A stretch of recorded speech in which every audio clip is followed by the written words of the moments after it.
Welcome to episode 80 of the Wilderness Podcast. Wow, we're on episode 80.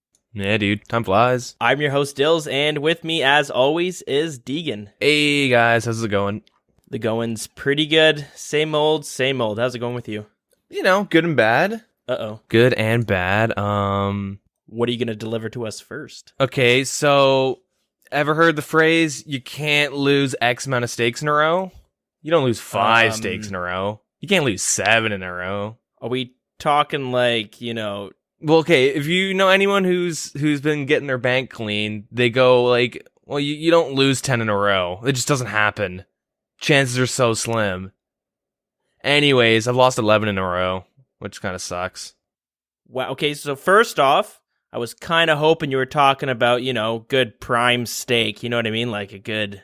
Some meat? Yes, a good dinner. That's what I'm thinking. I was hoping, I should say. Second question, what the fuck are you doing over at the casino? You know, bored. I bought my ancestral row bottoms. I don't know if I said that last week. Doesn't really matter. Well, and I was like, okay, well, I need 100 plus mil because the tops are going up in price, but I need like over 100 mil to buy them. So it's going to be like, you know, like 1,050, you know, kills of Warcath because the robes keep going up. Is that how items are gauged nowadays? How many hours it's going to take at Vorkath? Pretty much. And plus with my like recent luck at raids, I had like 15 mil and I was like, you know, it's not a big deal. So I did like a bunch of small stakes. I lost like, well, I won a couple, lost a couple, but I like was just doing 1 mil because I was super bored one day and I lost 5 in a row. And then I went and staked my 10 mil cash stack because I thought, hey, you know, you don't lose, you know, 6 in a row. And then I lost that. And then I proceeded to just do like Vorkath for a couple hours and then stake like, you know, 6-7 mil, lose it, stake a mil, lose it. Anyway, so I've lost like over 20 mil. Sounds like an addiction setting in. Nah, I mean, that was earlier in the week.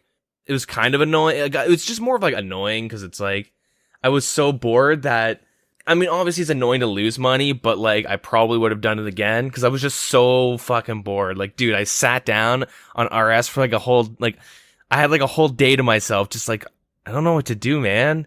I don't know what to do with myself because I've been stuck in this like really weird loop of like grinding money. Like everything I've been doing is just to kind of make cash, and like I'll do some shit for fun, but not so much. Anyhow, that was shitty, but it's not really a big deal. I started doing Barbarian Assault, actually. Started doing that minigame again. It was like during that like staking spree, I was just really bored. So I was like, you know what? You're that bored, you decided to do some Barbarian Assault. It's actually not that bad. Like, it's actually kind of enjoyable. I agree. If you get a good party together, I feel like we're rehashing this discussion from before, but if you get a good party together that can just blast through up to the queen, like you just run through every single wave, it's kind of fun. Yeah, it makes me wonder why people pay for boosts. Because you find like an okay party and you can do a whole 10 waves in a queen with like well within an hour. Easy, especially if you know how to do the 1 Omega egg trick on the queen. It's really easy. So, I mean, I guess, I don't know. I'll quickly go over Barbarian Assault. Pretty much there's a couple roles: attacker, defender, collector, and healer. This is for people who haven't done it. So there's these roles, and the reason why you do it is because you get points every time you complete a wave, and you need points in every role, and you can buy gear like the fighter torso, fighter helmet, the runner hat, which looks stupid as hell, and the healer hat too. But that pennant skirt? Yeah, the skirt, the gloves, the boots, a bunch of like random gear. There's a pet. And you need it for diaries. The pet is pretty badass. Yeah. It's probably the most rare pet out right now, maybe besides the Inferno pet, but it's a pretty hard one to do. And I think part of the reason as well is because people just, like a lot of people just don't like to do Barbarian Assault. Yeah. So pretty much each role has like a specific role. Attacker kill stuff. Defender has to like set up traps and like lure these like runner dudes into them. The healer guy has to poison certain monsters and heal his team. Collector collects eggs and pretty much leeches the whole time. They don't ever do shit. I don't ever do shit as a collector. I just kind of stand there. Anyways, you go through like 10 waves, and then on the last wave there's a queen. So you just do like a standard, like you kill waves of shit. And then a queen comes and you guys have to like trade eggs around, and each person has to like do shit with an egg. Like someone puts spikes on them, someone poisons it, someone puts them in lava. You have to do it in the right order, and then you put them in a cannon. There is like a little trick though, where you make one egg and you can just insta kill the queen with it, which is weird because they made it like you can't use chins at a Barbarian Assault, but you can one-shot the queen. So how does that one egg trick work? Everyone, you get the egg and you like poison, dunk it in lava, put spikes on it, you do all the stuff you have to do, give it back to the collector. So the collector has it, and then everyone stands except for the scroller, which is the person who made the party. So whoever has the scroll, they don't do anything, but I don't know why, but yeah. So everyone except for the scroller or the leader and the collector go and stand at the cannon launcher. You tell them ready, and then the collector like walks up to load it in, and you like spam click load, and the people on the cannon spam click fire. And I guess within that tick, it just shoots a barrage of fucking eggs, and it just one shots the queen. Interesting. Yeah, it makes the queen fight, like makes the queen wave like the fastest wave. Like it's so quick. That being said, like it's actually really fun. I really do enjoy Barbarian Assault, except for when you have like bunch of low level players like obby maulers, for instance. I had two obby maulers as our attackers, and I was a healer, and so they both have 1 defense and they both have like 40 something HP, and in the higher waves they can get stacked out for like 20 damage easy in like a single hit because they'll all just hit one of them pretty much. Right. Super frustrating. That was the only time I wasn't enjoying it, but got my fighter helmet and stuff, which is nice, and that's pretty cool. Almost have enough for my skirt. I just need to do some defender runs. So what's the skirt for? Is that just Fashionscape? Yeah. I'm gonna get the runner helmet afterwards, which is also Fashionscape. God damn, you're being one of those BA junkies. It's just like there's some more things I did this week, not just complaining, but I liquidated my obby mauler. Are you giving up on him already? Well, like I technically he's finished. He's just not maxed. Yeah, okay, fair enough. Over the past like couple nights, I would jump into obby mauling CCs, trying to find wrist fights, and then I would jump into Edgeville and try and find normal fights. And I was actually getting a couple fights, but each night I sat down for like 2 or 3 hours, and I could count the amount of fights I got on one hand. And it's not like at a ridiculous time. It's at like between 6 and 9 Eastern Standard, like a normal time. How picky are you being about the fights? Like, are you only finding one specific person? I'm trying to fight anyone who's either willing to risk close to the same amount as me. So if I'm risking 3 mil, I'd like them to try and risk 3 mil. If I'm risking 200k, I'd like them to risk 200k. Or if they're not risking anything, I'll still risk 100k because I've like upped what I'm wearing. Like I'll wear Fashionscape items to risk 100k unskulled as long as they skull on me. Like you know what I mean? Like I fight a Granite Mall that's risking like 20k, I'll risk you 100k. Just fucking fight me and don't make me skull. Okay. So I'm being like very like against other obby maulers. I'll do whatever kind of fight they want, even unskulled fights if they really want to. It's really hard though because there's not that many people at my level. A lot of them are higher level, so it would take me like 300 hours to max out my obby mauler. Yep.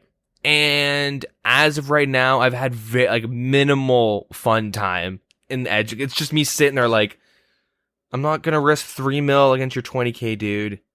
Okay, I'll skull and then I'll go to Castle Wars. I skull and they Gmaul spec and telly, trying to just like rush me out. Like, okay, that was cool, man. Thanks. Like, just a lot of like, not really frustrations, but like just being bored. Like, I just sit there and I'm like jumping like 4 CCs because like when you're training at Sand Crabs as an obby mauler, you'll know that you'll get random people come up say, "Hey, join our CC, come join our clan." And so like I have a list of, well, I had a list, I deleted them all, but I had a list of a bunch of obby mauling clans.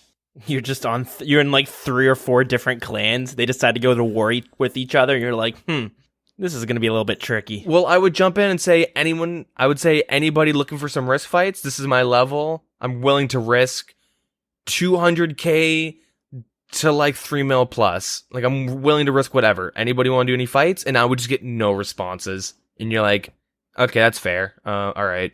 I had one person say they want to fight me, but they had this super janky account and they're like 10 levels above me. And I was like, No. You're 10 levels above me. Anyway, so I don't know. I got really annoyed with it. Like, I'm still gonna keep the account. I didn't like just start getting like, prayer up or something stupid. I just went and like threw everything onto my main and then sold it and staked the money and lost. I'm kidding. I'm totally kidding. I didn't do that. I'm totally kidding. I still have the money. And now I'm debating on just making like a max tribrid pure, like a 1 defense pure just for NHing, like deep wildy. Really? Yeah, like because I want to like. I go like deep. Like I did some deep wildy PKing on my main this week, and it was kind of fun. Probably lost like a mil total, which isn't a big deal. It's like 4 deaths with like full mystic type shit. I probably should just get an AGS though and then start PKing because I would have DDS specking some dude who's got dragon claws and shit. You know what I mean? Big disadvantage. I don't see many people rocking mystics anymore. It seems like a lot of people use Xerix. Because like the price difference is pretty big. You're at a Xerix is known loss. as just like the rag gear, where if you're too cheap, you just wear Xerix. Yeah. Mystics is just kind of like you'll typically fight someone who's willing to stick around. Like if I'm in Xerix and I find someone in Mystics, what I found in my experience was like either one, they were just way better players than me, and I just got fucked. Like they didn't even like take a sip of a brew. Which is fine, or they would just kind of like leave because I'm risking nothing, and they even say that, like, you know what I mean, like I don't want to fight you. Like, okay. And then also a lot of people in Xerix are in clans. That's what I soon learned this week. If someone jumps on you in Xerix, you'll just watch like fucking 8 people log in on you, and you're like, oh, okay, shit. And that happened a lot. Where typically my fights are someone who's way better than me, or someone logs in with the clan. I got some fights which were like me and another dude that were both really bad and we're fucking up our switches and like poking each other with DDSs by accident and just like having a good time, and it was fun. I don't know, I think it'd be fun to kind of have a pure just to kind of max out with, and you can find fights really easily at like the Green Dragons as like a max pure, or even as a baby pure too. Like as a maxed main, it's you can still find a couple, but it's a lot harder. Okay. So like I haven't started it yet. I have a couple accounts. I have like 3 or 4 pures I could just turn into them. But I'm not really too sure if I want to do that. Sounds to me like you're stuck in a little bit of a RuneScape rut. A little bit. Trying to figure out a new path to take. Well, I started doing raids again, like some solo raids again. I mean, I've always been doing them, but like I actually sat down for a day and started doing a bunch. Mm-hmm. I did some teeth farming. Got my full farming outfit. Oh, nice. And I got 75 farming now. So my plan was to do Vorkath and then do my daily tree runs, my 2 tree runs and a fruit tree a day. Let me bring this up because I sat down for a little bit and did the math on how much it would cost to do from 75 to 99 farming, doing magic and palm trees, like the best trees I could do. Ooh, that's gonna hurt the bank. Doing the max amount of trees and also like obviously paying so they don't die and shit. And it totaled out to 162 mil, 162.3 mil. That's a lot of money, but when you line it up with all the other skills that we have in RuneScape and how much it costs to get to 99, it doesn't seem so bad. Plus, farming trees is like really easy. And for how much time you're actually spent? It's like 10 minutes a day, yeah, for a fuck ton of experience. Yeah, exactly. You spend about 10 minutes a day. It might take you, let's just say, a month to do it, but on the actual how much time you've spent doing it, it's nothing compared to some of the other skills we have. Yeah, so doing this method, because I know people will do herbs and stuff to offset the costs. I don't want to do that though, because that takes effort. This is also me wearing the farming outfit too, by the way. Yeah, true. So it's 65.3 days. So on the 66th day, if I'm doing like double tree, 1 free tree a day for pretty much 66 days, like on the 66th, I would max. So you're spending like 2.5 mil a day ish. Kind of depends. Obviously, prices will tend to go up and down. Let's just say 3 mil a day. Let's just like round that bitch up. So you're spending like about 3 mil a day well, no, 2.5 mil is actually probably it a day on farming. But like, so it's not like it's 163, but it's over the course of 2 months, and that means I have to do at least 1 hour of Vorkath a day to make up for it. Here we go, measuring everything in Vorkath time. Yeah, dude. I mean, like, imagine, like, you just do one hour of Vorkath a day. You have some extra change left over, so you can go stake it and lose it. You can lose, like, 1 mil a day staking. So it's not too bad. And then, so, like, I got to 75 farming, and I'm like, I really want to get max gear before raids 2. And this, like, is directly, like, it's a lot of money to, like, slow down my gear that I want to get, my goals. And I was literally like, get 99 farming, because that's the one skill ever since I was young. I was like, nah, get that shit away from me. Like, I am not leveling that bitch up. Like, I've never been a big fan of farming. I'm not the biggest fan of dailies. Yeah, I guess it is pretty much a daily. It's pretty brutal. So, like, I've never been a big fan, but I was like, you know what? It'd be kind of cool to be like, hey, screw you, little Deagon. Like, I'm going to get 99 farming, whether you like it or not. Yeah. I don't know, like, it's just like a big, like, if Raids 2 comes out and I don't have max gear, like, I'm not including the Twisted Bow in that, because, like, that's bullshit. I'm only ever gonna get one if I get, like, a solo draw, pretty much. Yeah. Which might happen, you never know, the amount of solos I do. Yeah, I don't know. So, like, I have that all worked out, though, on how many seeds I need to buy, or, like, saplings, I guess. Coconuts, and then the palm saplings and stuff like that, and the papayas. I have that all worked out, so if I ever want to, like, bank 99 farming, I can go ahead and do that. Are you also farming mahogany trees and calquat trees? Nope. Oh man, you're missing out on some big experience from that. I don't know. I don't really think it's worth it. Well, so, like, the extra time it takes to, like, do the hardwoods, you're supposed to not pay for your hardwoods, because you can just go and check at the end of your runs, and then if they're just, because, like, hardwood trees take so long to grow that, like, if they're going to die, they're going to be diseased for a long time. So you're not supposed to spend money to, like, insure them through the dude there, through the squirrel or whatever the hell is there. Yep. And so I don't really want to do daily farm run checkups to make sure it's like I can keep them cured. I don't know much about calquats. With mahogany trees, there's 3 patches in the Fossil Island. A mahogany sapling right now is about 26k, although the seed's 20k. So hey, if you're looking to make some money out there, buy some seeds, plant them in pots, water them, wait 15 minutes, boom, flip it for an extra 6,000 gold. That's not bad. Sorry, that's just crazy. They used to be like 10k and less like a couple months ago. But yeah, so there's 3 spots to plant them, and they take 85 hours to grow, so... Gross.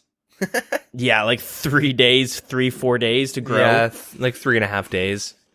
Yeah, but each tree will give you 16,000 experience. Yeah. So it's pretty good. Magic trees give you like 13k experience as well, or something like that. Yeah, but like you're saving a lot of money. You can throw this into your run, so every 4 days you're planting an extra 3 magic trees. So it'll make things a little bit faster, and you'll be saving money as well. And then calquat trees. The reason I think these are if you're looking to train farming at all, you should always be doing these ones, the calquat trees. They take 21 hours to grow. They yield 12,500 experience, so 12.5k experience. There's only 1 tree patch, and it's in the... Oh god, I hate this word. The Taiwan boy trios? Yeah, Taiwan boy trios. There's only 1 patch that you can plant it, but the seeds cost 500 gold. Now, how much is it to insure it? Like what do you need? Because that's probably where the cost comes from. Yeah, so 8 poison ivy berries. But yuck. What I do, now, when I'm doing my farming runs, I'm only doing papaya, which costs like 6k or 7k per sapling, and then maple trees, which cost about 40k or so. So a little bit cheaper, but I don't insure any of my trees. Instead, I just go in the Arceus spellbook, and I bring the spell that gives you like a 75% chance at reviving a dead crop. Yep. So I do that, and all it does is continue its growth stage from where it first died. But like, Yep. I barely ever have to deal with a dead tree. Like, if I do a run, I might get one out of all 14 trees, I believe. Sometimes it's more, sometimes it's none. I never insure it, but I would just throw your Calquat trees in there, and if it dies, you can revive it or just replant it. You know what I mean? Like, for 500 gold to increase, it's basically another magic tree. Yeah, like then I'd kind of have to go on lunars, or I could bring compost. Isn't a big deal. Like, I might add calquats to it. The main thing is, so if you look at like magic trees, from what I have, like the way if I'm just doing magic trees and palm trees, I do 10 magics a day and then 4 palms a day. The total cost, so like for magic, the magic tree is like 136.5 mil, like rounding up, and then to like insure it, it's with coconuts, and that's 3.3 mil rounding up. Okay. So the main, like, I don't, if I'm like, you know what I mean, like the main cost obviously is the seeds, so I don't really mind putting in that extra. That's an hour of Vorkath, and I have my insurance banked for magic seeds. You know what I mean? Papayas. Yeah, sure. Sorry, not papayas. Palm trees. It's pretty much 21 mil. I'm rounding down, but 21.1 mil, and then the papayas is like 1.5 mil. So like insuring it itself like isn't actually the big cost. It's the seeds, and I would like to keep it consistent. Yeah. So to insure the calquats, it's 11.2k per tree, plus the like what is it, the 500 for the seed. So might be worth it for me to do. I just find with the like the mahoganies, it's 3.5 days for 3, so you get 6 a week. You'd only be saving like a day or two on your like race to 99, I guess you'd save some decent money, but it's like a lot of extra headache for like technically less efficient farming. Well, You know what I mean by that? yeah, I get what you're saying, although I think I would disagree, because you're just every 3.5 days you get an extra 3 magic trees planted in your run. Yeah, but I guess because if I were to do them, you're not really supposed to insure it because it's a waste, because the ticks are so long in between where like, so if a tree gets diseased, you have a very big window to go and use like, to cure it. So you'd kind of still want to check it every single day. And like, technically, like if you're being like EHP, like efficient hours played and stuff like that, it's not really worth it. Because the one thing that's really nice about like the run I have, I don't even do the fruit tree in Elf Town at the Elf Camp or whatever, Luliad or whatever that place is called. Not yet, because I only have 1 crystal that's uncharged. So once I get elf tasks, maybe I'll get some crystals and add it in, which would speed it up by a couple days. Yeah, jump on that. It's not very hard to get the crystals or to get the crystal charged. As long as the big problem I have is I use the last charge of my crystals and then I go do something else. So getting back to where, so you teleport right to Lilietta, which I think that's what it's called, and the girl who charges it is like 2 obstacles away from that little village. She can be in a couple areas, but yeah, you go to like there's one that's like 2 obstacles away. You can just world hop and find her. Yeah, exactly. There's 2 spots. But the problem is if you teleport away, it's such a pain in the ass to get back to Lilietta that you may as well just go to the other spawn, which is near Port Tyraz. Yeah. Which a lot of people use Port Tyraz to get to Zulrah. Zulrah. Yeah, if you're not using the agility shortcut or the fairy ring. But it's a pain in the ass because there's a lot of shortcuts you got to go through. And if you've ever been to the elf area, that place fucking sucks to have to navigate through. And I've gone through it a bunch of times, and I have to pull up a map every single time. Yep. It is brutal. Yeah. I mean, once I ever get around to doing this, so once I finish my max gear and stuff, I'm gonna start adding in, like, I want to get like 5 or 6 crystals at least before I start doing it, so I can just charge them all up at once, and it's less time. Yep. But the main thing is, like, if you're like with the whole EHP mindset, like efficient hours played and stuff, if you put in like 10 minutes a day to doing farm runs and you're getting like 180k or something experience out of that time, adding 4 minutes to like check other trees and stuff makes and you're not getting any experience, I guess twice a week you would be. You know what I mean, though? It's just like a lot of extra time for very, very minimum experience. And Yeah, another option, which people might not be aware of this one as well.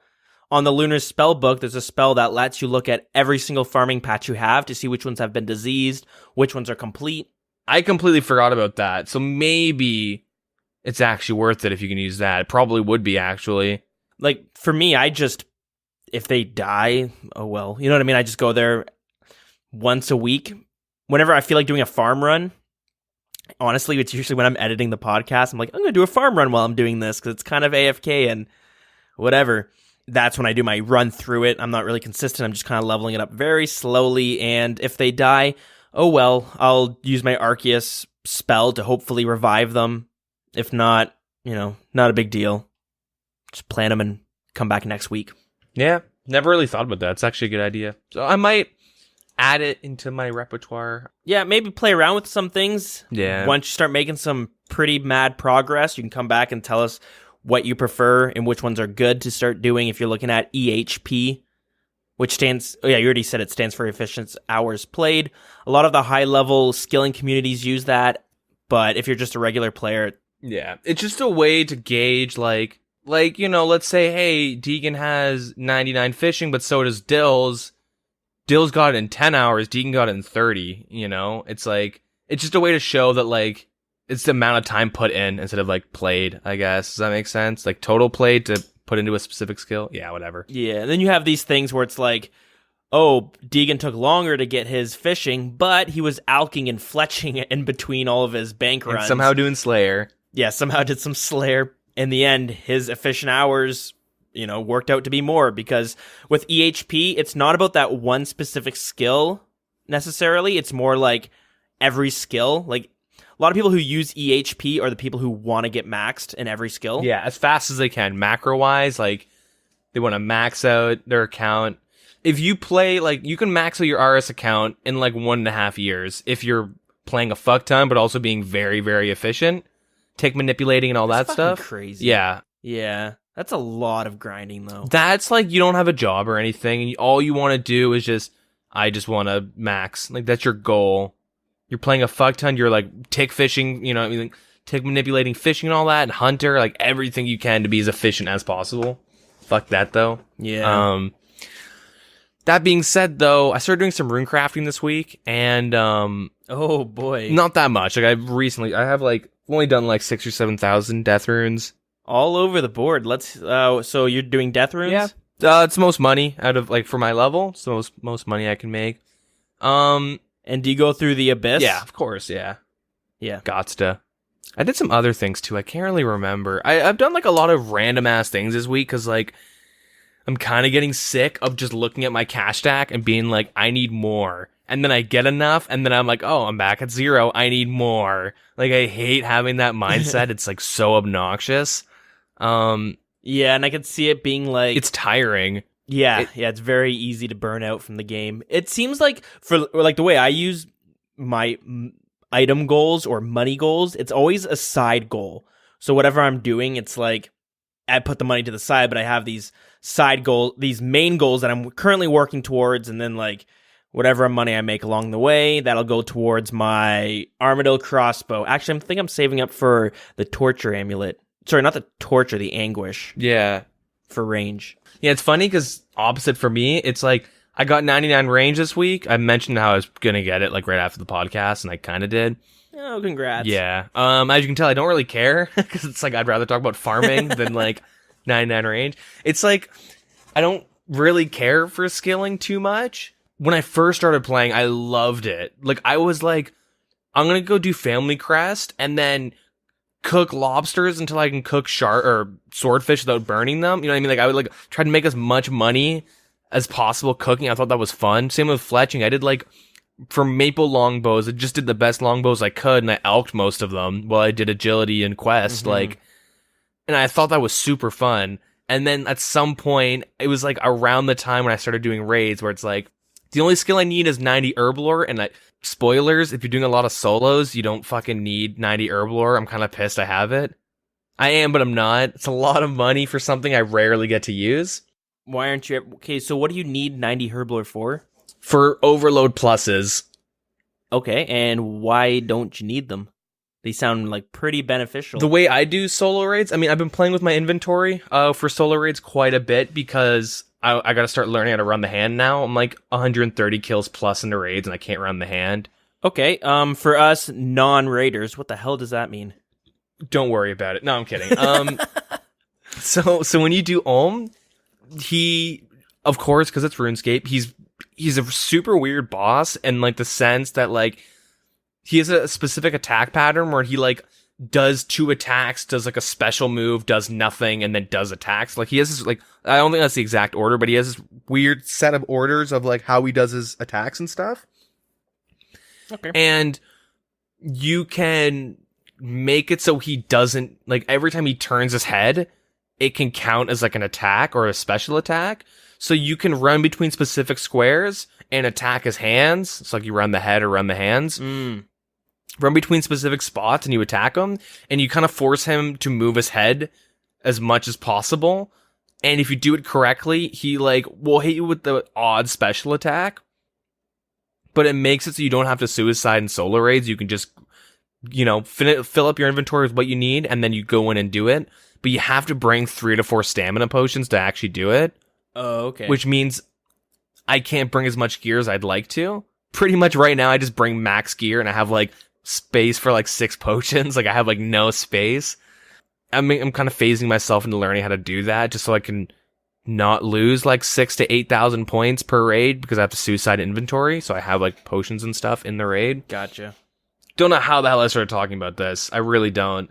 Overloads, because you said Herblore was useless? Yeah. So when I'm doing solo raids, I scout specific boss rooms, and one of them's being, the one is Mutadiles. He's like one of the main ones. Yep. And when you kill Mutadiles, they drop overloads pluses. Oh. So I don't even make them. But I guess in group raids and stuff, it does help, but... Fair enough. Anyways, the main thing I was going to get at is that since like the new year, my main goals have been get money, disregard women, acquire currency. Like that's all I've been doing. So I kind of want to just like start skilling again, just for no reason. I'm kind of getting to that point. I'm like 5 levels from 2K total. Nice. You can go and give us the update on how laggy those worlds still are. I've heard people say they're bad and good, so I can, you know, give you an official... I mean, I could probably just start doing Winter Todd by the end of this podcast. I'd have those 5 levels. What level is your farming or fire making? 67, and Holy shit, you could get that by the end of this recording. You know, I'm like 2K experience away from 68, but I've gotten that whole level almost entirely through raids. Nice. So I kind of want to keep that up. I just want to push that. Yeah, like I said, one of my main goals. Oh yeah, I probably should give you an update. Arty Knights. I'm at 90 thieving now. Oh, true. That's just you trying to abuse that before they nerf it, right? You have no actual goal in that skill department. 91, so I can start doing Pyramid Plunder for when it gets nerfed. But I'd like to maybe just get 99. Shit, look at that. But I was gonna say one of my goals was 99 Hunter. This is why I'm like talking about this. Anyways, I would like to get a Din's Bulwark before I start doing Hunter, and that's like 80-ish mil from 73 to 99 through Black Gins. Oh, that's how much money you make. I thought you were saying the Din's Bulwark was 80 mil. I'm like... No, yeah, I worded that poorly. Din's Bulwark is like 16 mil. I should have been able to buy it, but I started staking, and I can't buy it. So I said, fuck it, I might as well just do rune crafting to like 77. I might go for 77 or 75, because then I have blood runes, which is a nice AFK way to get some rune crafting experience. So I've been told. Yeah, so we've talked about. But then I want to just like kind of go for 99 Hunter just to have that goal done. And like it gets one of the goals I said at the beginning of the year. Goes well with my Fashionscape. It's my favorite skill cape, I think. Cool. And I also get a lot of money. Like I'd be if I don't lose a lot of Black Chins, but I'd be able to almost buy my Ancestral Top afterwards. Not bad.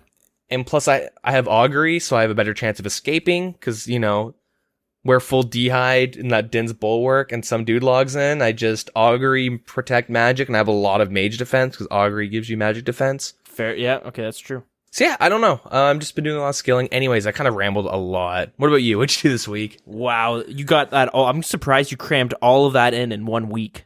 Pretty hectic over there. Just trying to put out fires, you know? Shit. Running from one room to the other, trying to figure out what the hell to do with my account before I quit. Oh, God.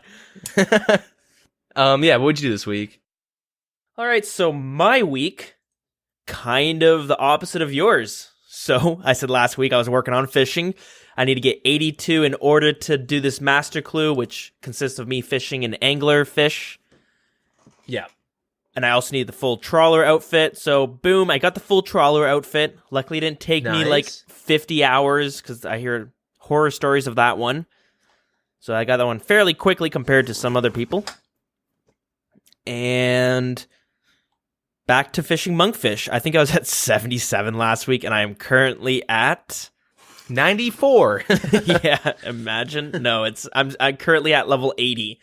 So it seems like I haven't really made too much progress there, but part of the problem is I've been playing a fair bit of League of Legends while I'm doing my fishing, and it makes it so I'm not the most efficient with my fishing, but I'm efficient enough where I'm getting a fair bit of experience, which actually causes some of my games to go really bad because a team fight's breaking out, and here I am clicking on the bank, dude, so I can deposit all my monkfish.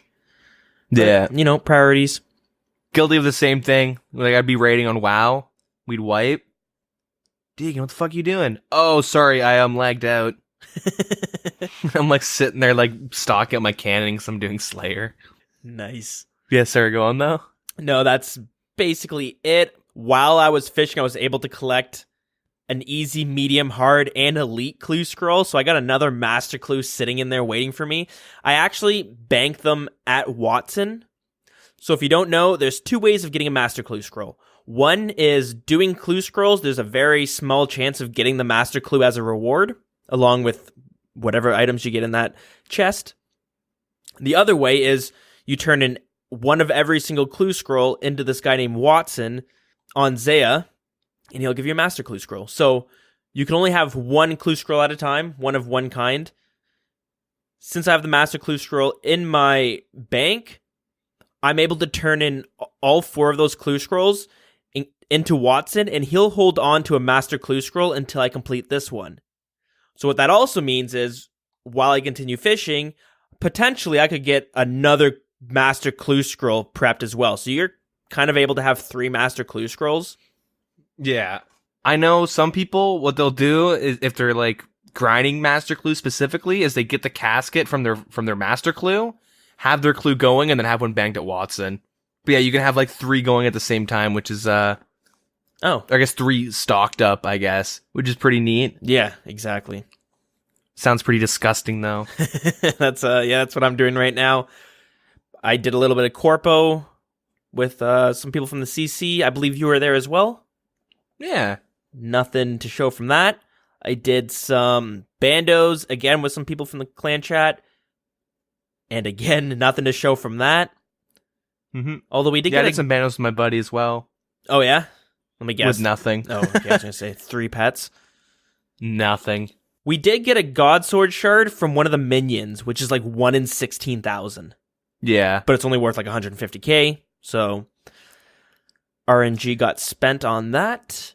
And I mean, there are 3 of them, so it's kind of like each, bandos kill, they total to like a 1 in 5k. Yeah. But still, the regular pieces are like 1 in 300 or something like that. Yeah, okay, that's true. So, from the regular pieces from Bandos himself. But besides that, did a little bit of Cerberus in between my fishing trips. But still got like 30 kills to go. So I'm slowly plugging away at that. Normally when I'm kill Cerberus, I have Zamorakian Hasta, and then I use a Ceradoman God Sword to spec. And you want to use a weapon that crushes because he's weak to crush. So I decided to sell my Hasta and my Zamorak Spear, and I had like 10 mil cash in my bank, and I bought a bludgeon to see how that one worked. I couldn't tell if it was slower or faster. It felt slower though. For some reason, I wasn't a huge fan of it. I ended up just selling it.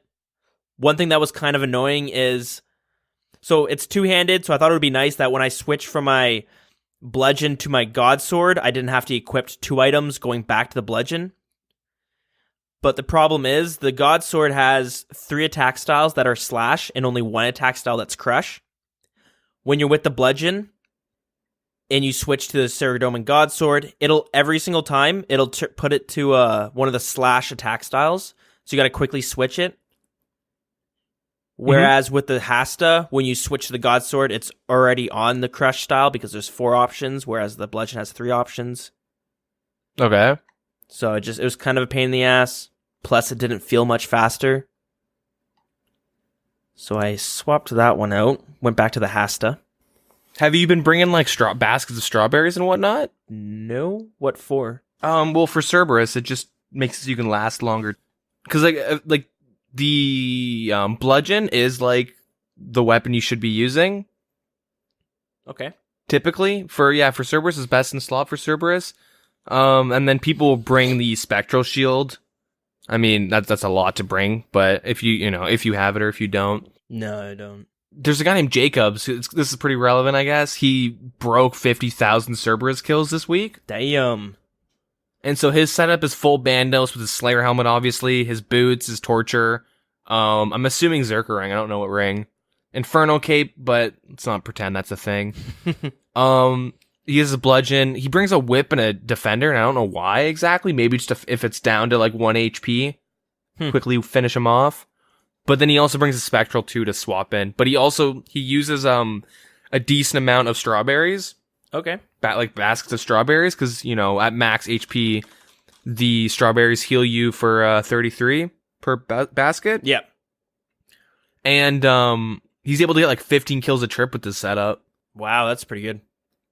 Yeah. So, I mean, if you can one day save up for the Spectral, really extend those trips. Yeah, right now I don't have that cash, so that's why I thought the bludgeon would be all right. Maybe I'll give it a go again. Maybe there's something I'm not doing properly. But also, I found it was just a pain in the ass to switch to my Sarah God Sword and have to click to a different attack style and then switch back to the bludgeon. It's just... Yeah. It's kind of tedious to do, so... Yeah. I mean, with the bludgeon, if you want to put in the work, you can attack and then walk under him. And then until you attack again, so you're taking a lot less damage. Yeah, fair enough. That's a very common strategy if you're bringing the bludgeon. Maybe I'll have to play around with it. But one thing I thought was interesting was the actual spec that it had. I never see anybody use it, but it was kind of cool. It seems pretty unique. Thought I'd quickly bring it up. It's called Penance. It increases damage dealt by 0.5% for every prayer point that the wielder is missing, consuming 50% of the special attack energy. Sounds kind of cool. Wait, what does it do? You just do more damage, less prayer you have? Yeah, the more prayer you've used, the more damage you're going to hit when you use it. It's kind of interesting. I never see anybody use it. Maybe I'll do some research on it next week and come back with if it's good or not. Yeah. I know with this specific guy that broke 50k kill count, he uses a DDS for his spec. That's interesting. Apparently it's like the shit. There's also a crush option with it, so that makes a lot of sense. Really? But now I think about it, yeah. Have you never seen the crush attack? You like swing it, you like haymaker with it in your hand. It looks super weird. I thought that was like a slash or stat. Like I'd assume it would have a slash. Wait, am I getting that confused with another? I swear to God, it had a crush thing. Maybe I'm wrong. I hope I'm wrong, actually, because that'd be stupid. No, it has 3 stabs, 1 slash. Okay, so I'm getting that confused with the slash. But I was going to say, now I'm thinking about it, the basket of strawberries, you can probably eat with them. It's probably another really good use. Oh boy, that's a whole nother mechanic I gotta learn how to do. Because you know how, like, I think you said you like to take 2 hits from, like, 2 hits on your prayer when he does the Aru, and then I would take one you one get hit by. and then 2 to prayer. Yeah, 2 on your prayer, 1 on your health. Yeah, although recently, I just bring a bunch more super restore potions, and I just tank them all. Yeah. So it does make the trips last longer. I think beforehand, I was doing it because it was costing me a lot of money, but since I have 75 prayer, it's a lot easier to stay above 60 prayer. Yep. Which is what you want to do. Since he sends these ghosts out, each one of them hits you for, if you're praying against it, it'll hit you for 30 prayer. or 30 damage if you're not praying against it. So if you have 70, a lot of the times you're going to be drinking a potion and you're going to be losing a bunch of prayer from it, where like it's going to go way over the 70 mark. But with 75, it's a lot easier. Anyways, yeah. Mm-hmm. But yeah, one other thing I want to note about the bludgeon is every attack style trains strength. Every single one of them? Yeah, all 3 of them. They're all strength training. That's kind of cool. Yeah, I couldn't really figure out why you can only train strength with it. There's obviously a reason. Maybe it would be super overpowered to train defense or something. I'm not too sure, but I couldn't find a reason why. Maybe someone who's listening knows why and they can let us know. Or maybe I'll just look harder next week and come up with the answers on our next recording. I don't know. Yeah, that's basically my week right there. A little bit slower, little random things in between, but nothing too exciting. Not bad. Before we get into the news, I do want to go back and touch about Barbarian Assault because we kind of talked about it briefly and then moved on to farming. And I mainly just want to go over the items that you can get from it because there's a lot of cool items. There's a lot of items that we all know about, but there's a lot of other items that nobody knows what they're for, really. Yeah, and I think at the beginning you were mentioning how you were running with 2 attackers in your party. Yes, you can have 2 attackers. Typically, though, like, if you would have 2 healers if none of them are level 5. Just because the issues I was having where you get people that are low HP. You can do, like, 2 attackers or 2 healers. Yeah, so what I wanted to quickly mention was, yeah, you do need 5 people in your party, so that makes one of the roles you need to double up on. A lot of people go 2 attackers, and sometimes near the end of the 10 rounds, like let's say 6 or 7, they switch one of the guys to a healer. Another one I've also seen, which I kind of like, because everybody hates defending, it seems to be the slowest one to do, because you can't just straight out kill them, you gotta lure them, and it's a pain in the ass. But I've seen people run with 2 collectors, where they just load up on the eggs, and they just fire the cannon off and kill the runners as fast as possible to make the defender's job a little bit easier, and it makes the runs a little bit faster as well. I mean, if the defender knows what they're doing, they're typically done first. Well, that's something I've not encountered myself. It seems to be, and at least I know it's my least favorite role to do in that game. Yeah, I think a lot of people go, defender sucks, and then they just jump in and drop food everywhere and go, this sucks. And then, like, they're holding up the whole team. Like, what the fuck, dude? And you're like, I'm sorry, this just sucks. Like, you can YouTube a guide that's, like, Lord Shane has one. He's got one, and it's, like, 6 minutes, and it, like, you listen to it, or watch it, like, oh, that's how you do defender. And then you do, like, a run where you're just kind of figuring it out, like, putting it into use, practice. Maybe rewatch it afterwards. Like, okay, I got this. And then defender becomes, like, really easy, where it's like you stack up, like, 6 runners and you just watch them all die at once, and you're like, oh yeah, that feels good. Okay, fair enough. I'll have to maybe check it out. So what's interesting is there's a community that does a lot of Barbarian Assault, and there's like speed run competitions almost. There's records that get set, and people are always trying to beat those records. It's kind of cool. Yeah.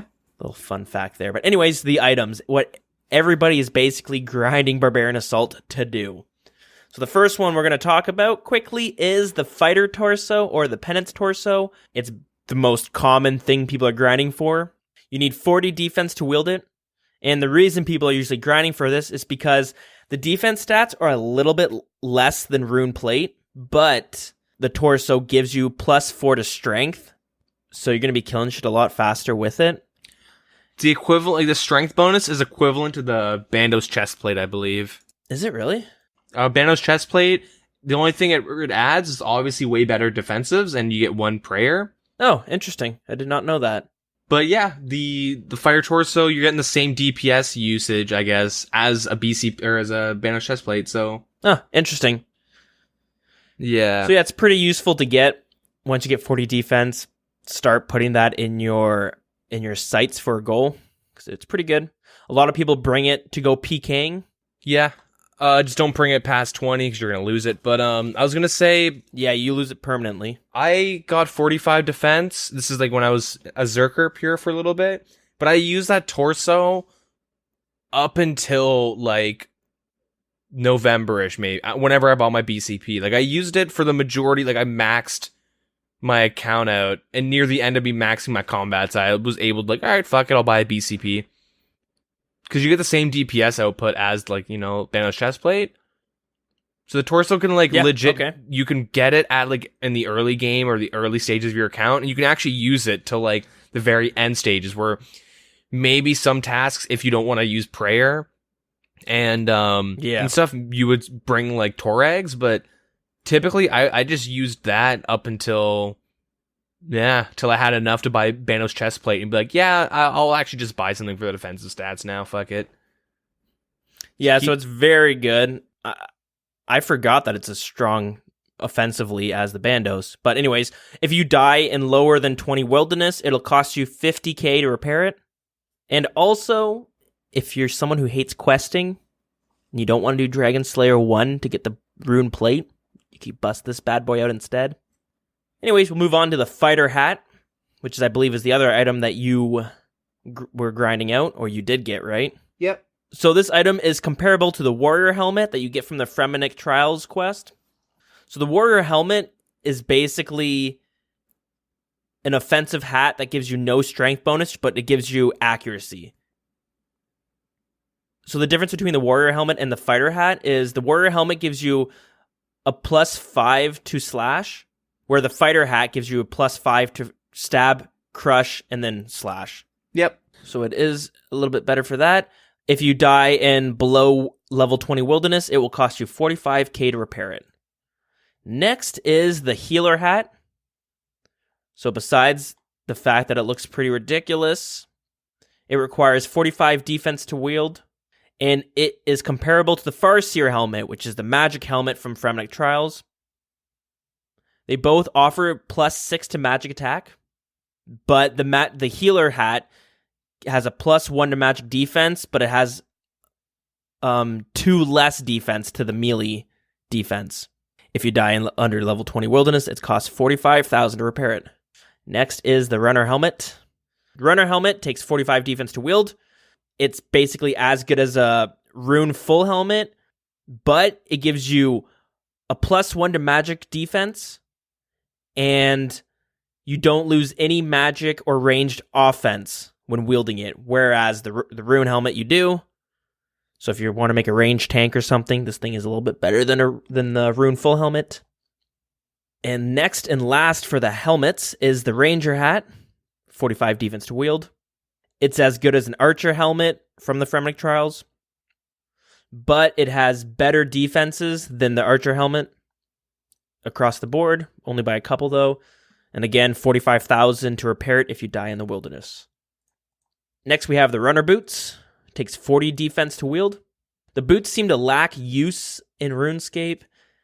They have a +1 to magic attack and a +1 to range, but the defense compared to black boots, which only require 10 defense.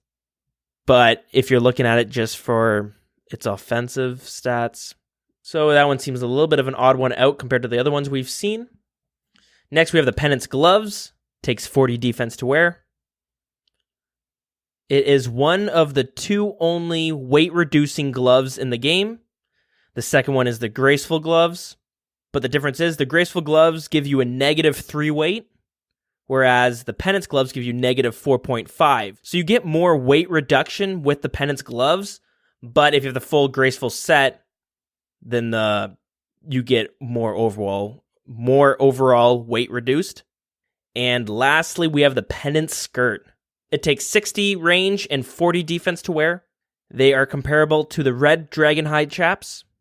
It has less defense than the chaps, but it has 1 more ranged attack bonus. If you die in under 20 wilderness, it costs 20,000 to repair them. So yeah, those are all the penance items. The last thing I wanted to add about this armor is it's kind of interesting. Not sure if it would fit in old school RuneScape, but in RuneScape 3, if you have the full set, your prayer points will increase automatically at a rate of 30 points per minute. That's pretty busted. What the hell? Well, I mean, RuneScape 3 is at a different era, but yeah, I guess. What do you think about a full penance set having like a set effect. I don't know. I don't really think it's super necessary because all the pieces of equipment are pretty shit. Yeah. So you kind of have to change them. Like the boots, the gloves are completely useless now that Graceful's a thing. Mm-hmm. The boots just never really been that good. Yeah. I don't know. The sticker, like a lot of it's just for like silly fashionscape type stuff. Yeah, that's true. It does look a bit ridiculous, and I guess if it became a meta for whatever, that would be kind of silly, but I thought it was kind of cool that it does have a set effect in RuneScape 3. Yeah, they'd have to give it the void treatment, or like they'd have to like change the top, bottom, gloves, and legs, or the boots, and then have it like work pretty much when you switch the helmets around. Yeah. I don't know. I think like Barbarian Assault kind of has its place. Yeah, I agree. And having like everyone complains about having to grind Void and then Elite Void.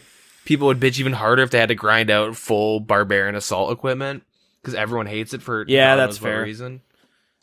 I guess, yeah, you're right. Barbarian Assault it has its own community that really likes the minigame, and I guess that's all it needs, right? Besides those two pieces that are kind of useful. And I guess, what is it? One of the diaries requires you to get level 5 in every single role, so there's that as well. But anyways, I think we've exhausted all of our ramblings for basically what you did this week and a little bit of mine, which means I think it's news time to jump into the news. All right, so what do we have to talk about this week? So this week is pretty eventful for 5,431 players because they got invited to the iOS beta. 5,000? Yeah, so over double, because Android was only 2,000, the iOS is 5,000. I think it's because of there's so many iPhone models that are still being used between like people are, on iPhone 6 to 10, right? Or X, whatever. Where when it comes to like an Android device, I feel like there's a lot less. I would have to disagree there. Like you have Samsung Galaxies, but then there's tons of like the Nexus, other Android. You got the Samsung Note.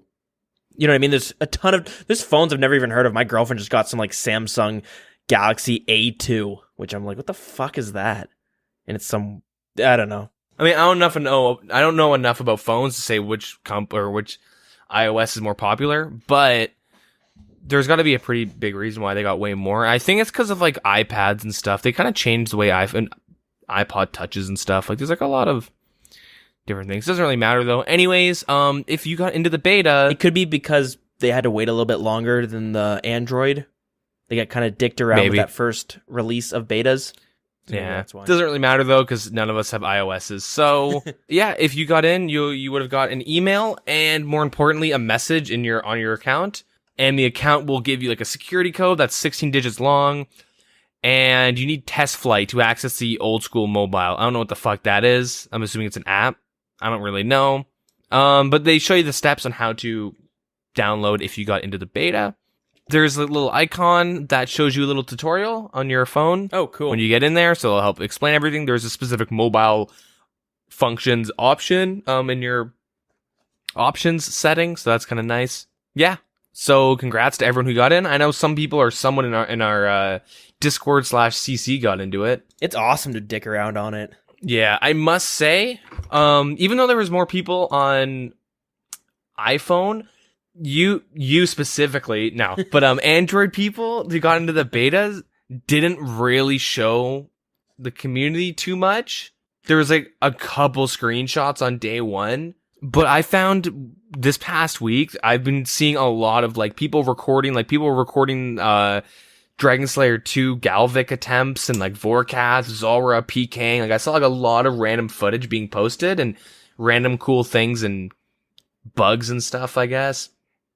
Through the mobile betas, which I didn't really see much of on Android. It might be just what you're seeing because it's like the opposite for me. I haven't really seen too much for the Apple beta. I don't know. I haven't seen too much with people posting about the Apple beta besides them maybe getting in or something. But with the Android, I saw a few of people PKing and giving a little write-up on how that went. And I did see somebody post on the Reddit. His name is The Failing Hero. And he basically went and killed 20 different bosses in RuneScape on the mobile beta client, and he gave a write-up of each boss and how it went and the difficulties he had on the mobile client compared to a PC. So there was a bit, although they don't seem to get too much attention usually. That's the problem with Reddit. Some things go up to the front page and some things just never get seen.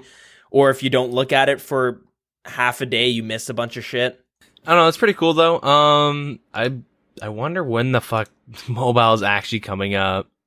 We're in our second phase of betas, then they have a lot of work to do, and then they have to like get it out there. Like, I honestly feel like December we're gonna start being like, yeah, mobile is actually gonna be here soon. That's the I feel problem. like we're a long ways away. That's the problem. Like, RuneScape's such a huge game. When I did it, it felt pretty damn good. You could release it as the beta was, and it would be awesome. But the problem is, they want to make sure everything is perfect.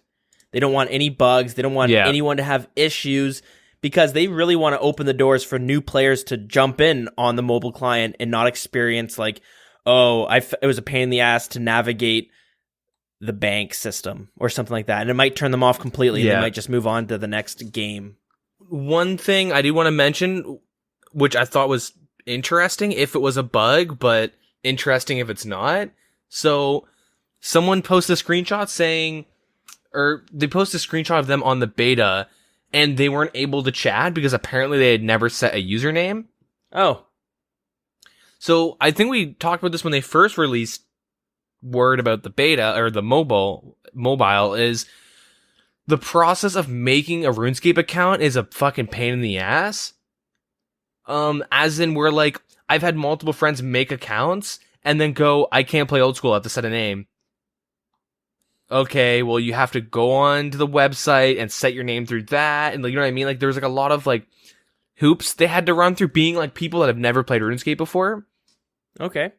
You know, they were like downloading the RS3 client because it was easier for them to download the client and then log into RS3 and set their name like that, and then jump into Oldschool. And I know like bot farms do that because you auto generate names.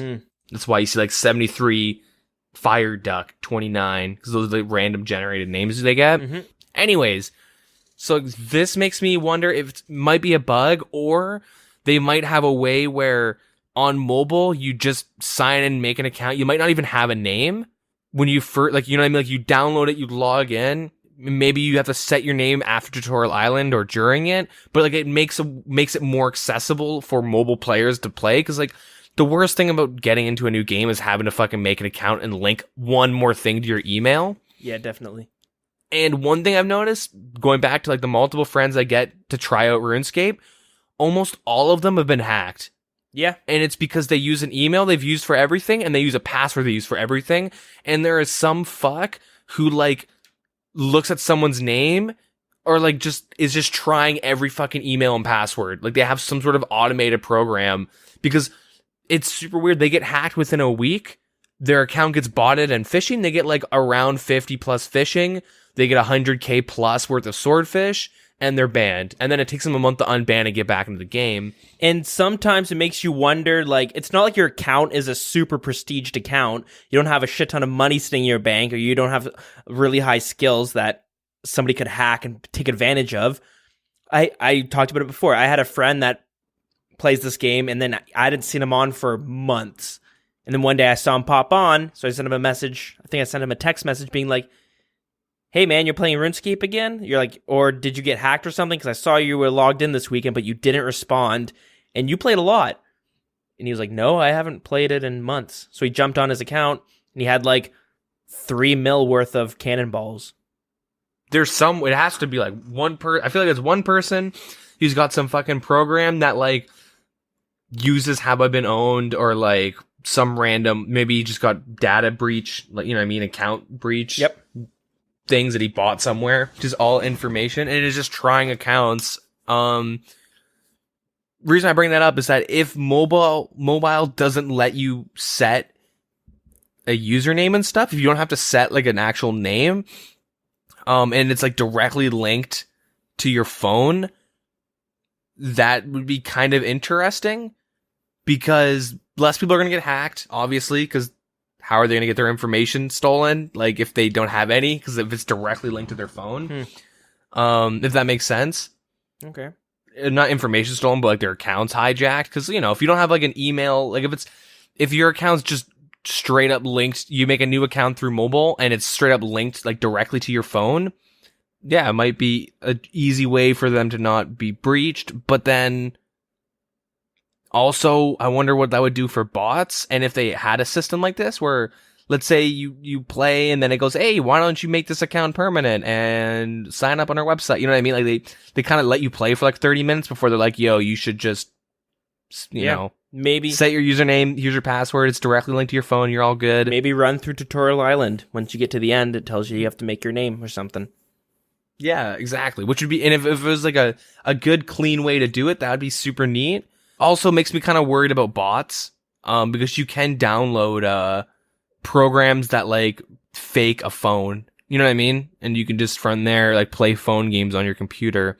I know streamers do it all the time, but you could essentially have a bot farm do that. But anyways, just some speculation. It's something weird. Could have easily just been some weird bug that happened to the guy. Yeah, I don't know. But he wasn't able to talk. I don't know if he's still able to. He was saying he wasn't able to. He tried logging on and off and all that stuff. He just can't talk. Kind of weird. Interesting. I guess we should talk about within the beta, people are reporting really high battery use. I haven't heard much about I haven't heard like any complaining about the data, but the batteries are being killed on some phones like heavily. Like 2 hours. I know on my Galaxy S8 when I was doing it, really, it didn't kill the battery that hard for what I was doing. Like I was playing it for quite a bit. And I was talking about how I had like 2% battery and I died at the Tazar caves.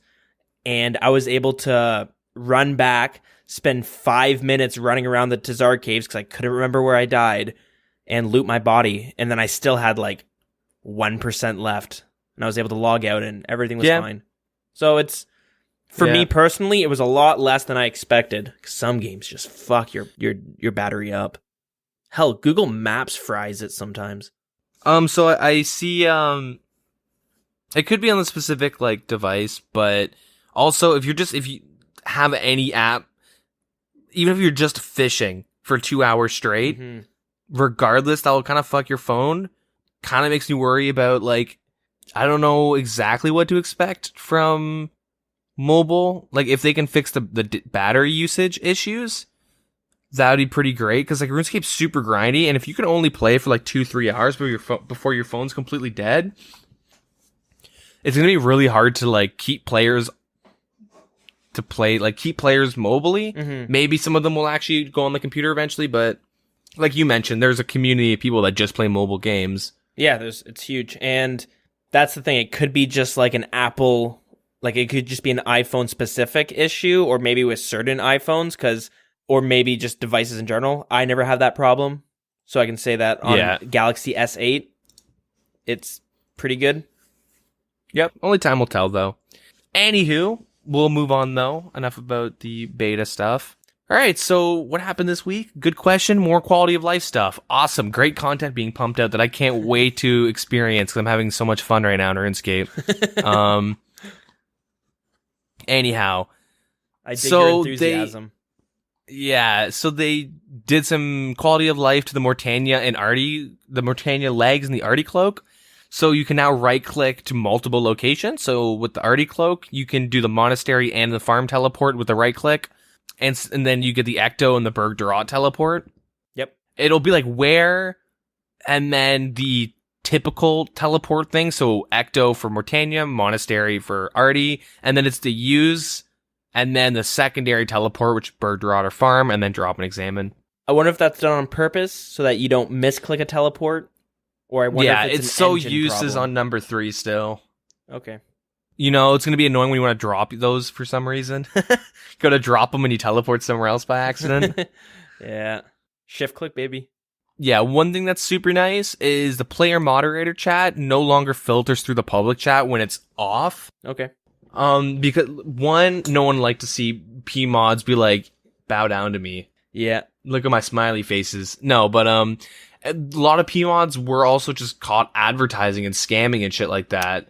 Yeah. So Yeah, this is not doable. You can now, hide them from your chat now if you want. You're not forced to read what they type, which was really annoying when it happened. So you may now commune the undead chicken on all Ava devices and ask it to stop gathering junk while it's worn, so you don't have to unequip it anymore. Okay. It applies to the ranging cape. Cool. Does not apply to the standard max cape, though, because they have no more options. Really? Because you have everything on a max cape, all the teleports and shit. They just don't have space for a right click, because max capes are actually fucking busted as hell. Anyways, they removed the hourglass overlay in the pyramid plunder. Rip. And they tripled the experience gain with curved and long bones. Ooh, baby. When you hand them in. So curved bones give you 6,750 construction experience, and long bones give you 4,500 construction experience. Damn, I got a shit ton of those hanging in my bank. The Fell to Pills glider pilot has passed his flight safety course, and you can now left click glider option like every other pilot. Perfect. Welcome Good to the excuse club, for buddy. being very inconsistent. Ding, ding, ding. Slight buff to the Twisted Bow happened in raids. Oh, yeah? Yeah, very minor. The way the bosses were scaling in the raids made Twisted Bow not as effective at a certain point. I don't know the exact margins. Typically, it was like over 350 magic. The T-Bow would become worse in raids. And it honestly affects like 1.1% of the player base. But yeah, they have fixed it, so it will now calculate, work well. Work as intended. The changes only are like, the only issues were within raids, and yeah. So it's not like Twisted Bow is even better at killing this boss now, or whatever. It's still the same. Fun, fun, fun. Now, I guess we had to talk about something that's controversial for God knows what reason. Yeah, I think I know what you're going to be talking about. Yeah, so June 4th, there will be a price increase in membership. Ooh. If you've been unsubbed for 14 days at this point, you will have to pay the new fee. Here's the main thing I'm going to mention. If you are currently subbed, you're not paying more.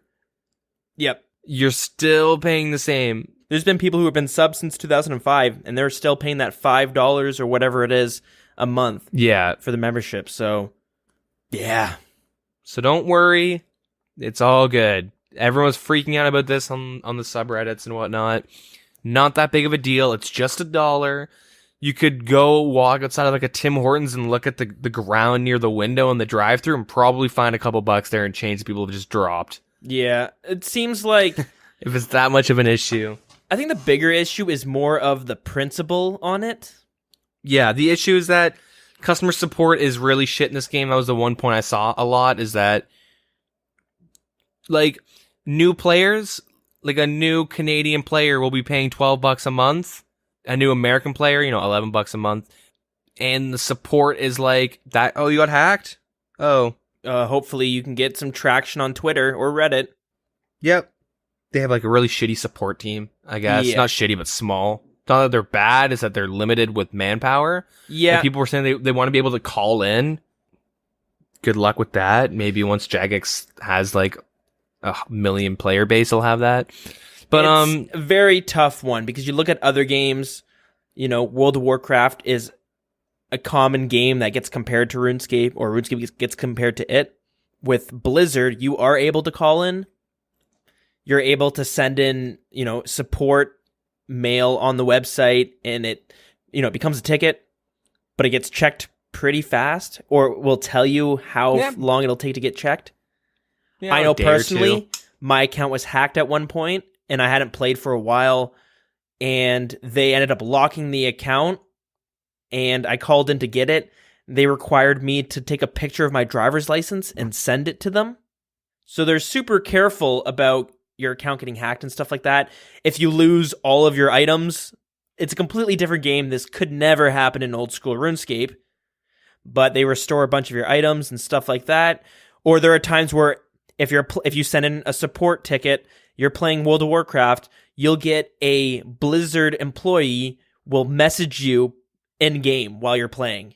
like the main reason why RuneScape will never have this type of support is, well, first of all, you pay like $15 a month for WoW. Yeah, Okay. exactly. Or at least I believe, well, we do as Canadians. I think it's $15 a month, and on top of that, you're spending between like $60 to $80 every 2 years on a new expansion. Yep. Plus, this company has made StarCraft 1 and 2, Diablo 1 through 3, now Hearthstone. You know what I mean? They have a countless... Heroes of the Storm.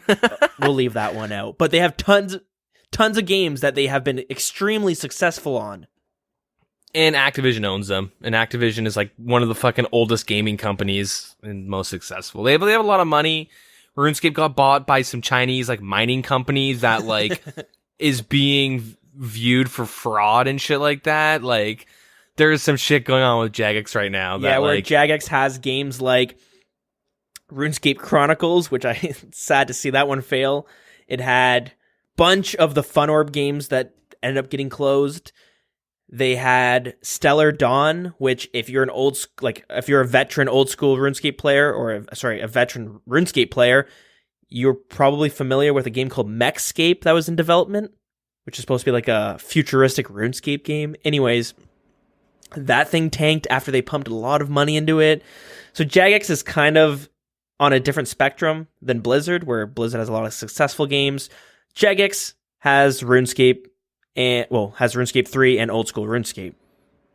Yeah. Whereas the rest kind of failed. I feel like Jagex is that company where it's like some family that lived on a farm and then they struck gold or like oil and they're like, oh, nice. And then they like just started digging random holes all over their property trying to find more oil. And they're like, oh, wait, this isn't working.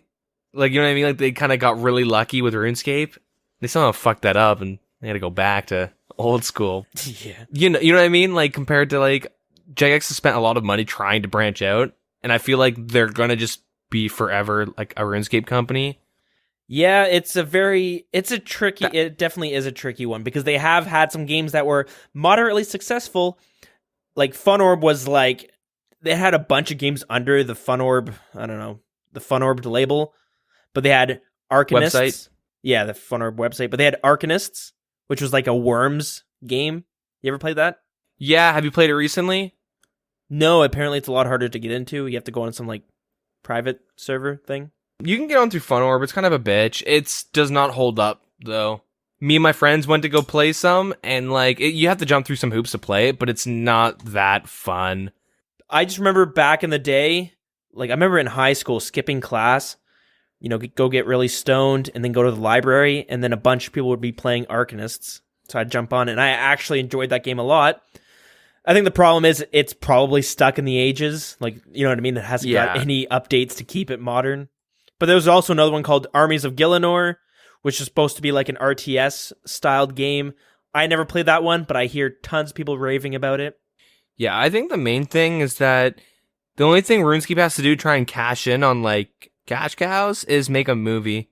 They tried the trading card game. They've tried the battle royale. You know what I mean? Like they've tried like. Here's the problem. Worms kind of. It's like they were afraid to commit fully because the RuneScape Chronicle, the card game, which was like an online card game similar to Hearthstone, it was a much different style of card game. I played it for like a week or two, and I was like, "This is awesome. This is a really cool game." But they just didn't put as much effort into it, so eventually it got closed because I guess they weren't updating it as much. Wait, did they shut it down? Yeah, it got shut down. You can't play RuneScape Chronicle no more. Are you serious? I have it on my Steam list still. Maybe try it out afterwards? Or do you want to try it now, maybe? No, you're probably right, but...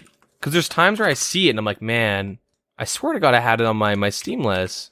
It wasn't bad, which is the sad thing. It was a different approach to a card game. Instead of you just playing monsters on on the table, and then monsters and trap cards and magic cards or whatever it is. Basically, with this one, you had two, like your character and your opponent's character would go on like a path that would face off against these cards that you've placed down. So you'd have to place these cards against your opponent.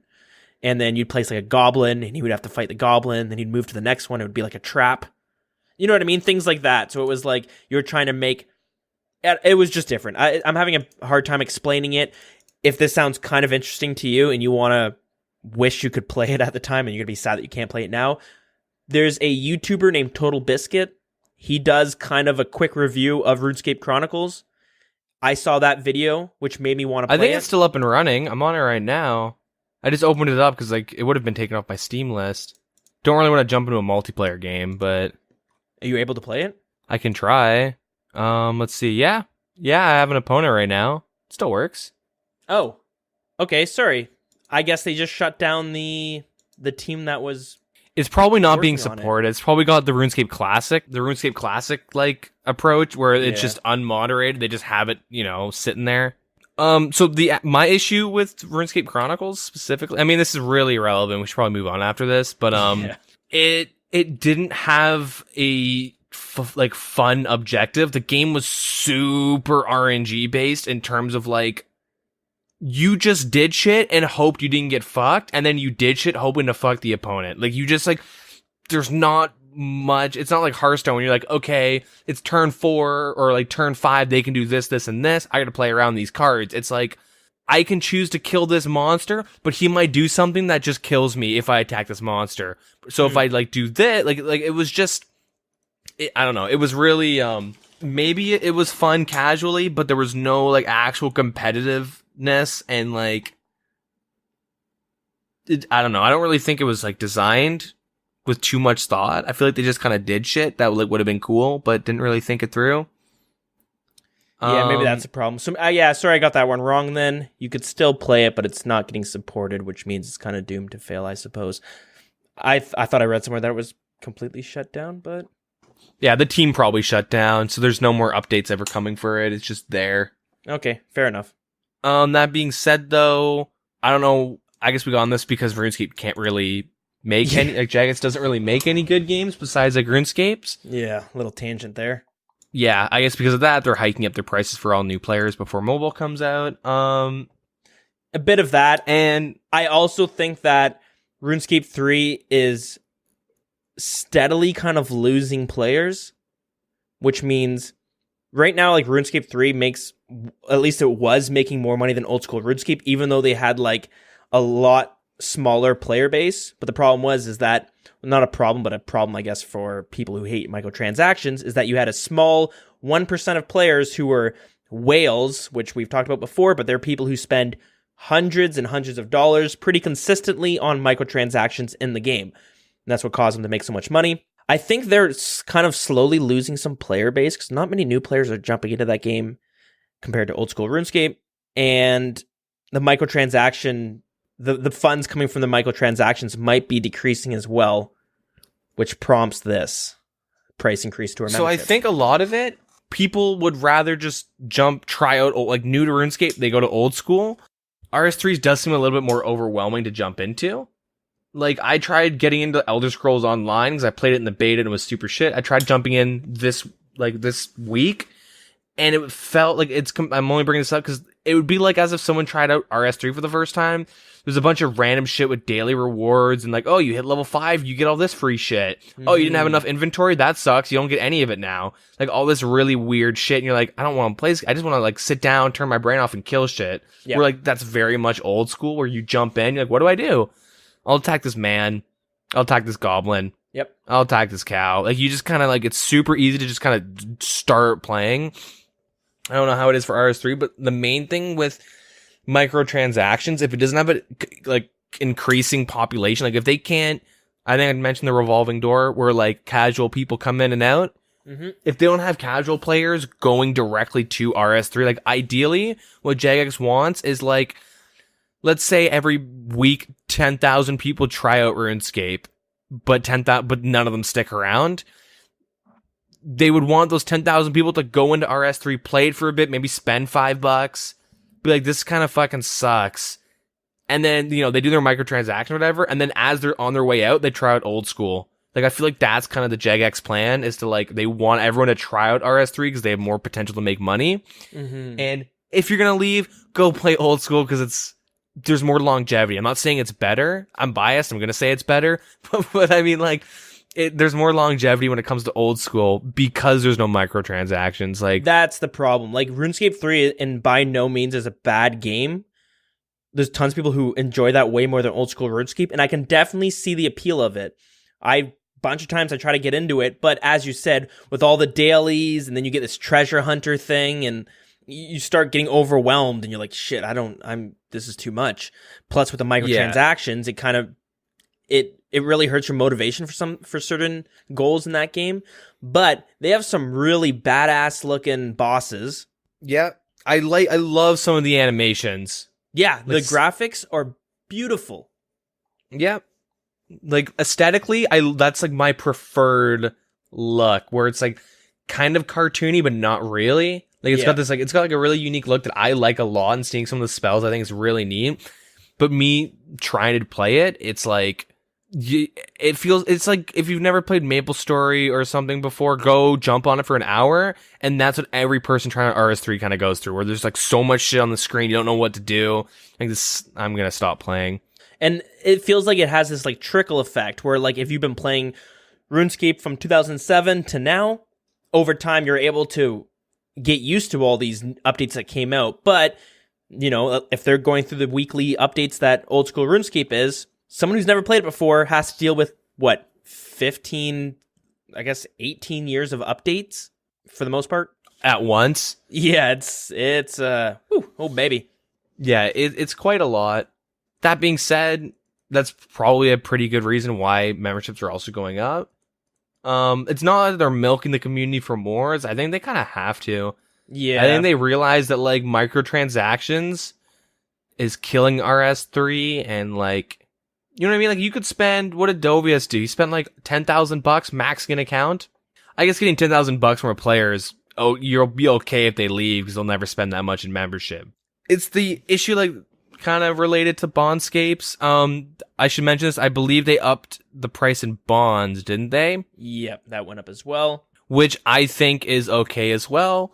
It's not a big deal. And for some reason, I do feel like a lot of this, the pricing of this is a big part of it because of RuneScape 3. Not just because they're losing, you know, some player base and they're not making as much money, but also RuneScape 3 cost a lot more money to run. If you have played the game, a lot of the quests have voice work. You know what I mean? The music isn't done by just one guy doing this like 8-bit sort of music. A lot of it's like full-on orchestras. Yep. So it's pretty impressive stuff, to be honest. I would love some of that shit to come into old school RuneScape, like voice acting and stuff. That'd be, whoa. Oh, man. Could you imagine? Let us do all the voice acting. Yeah. Save 2 people for every quest. I need bread and flour and water. Yeah. Like, you know what I mean?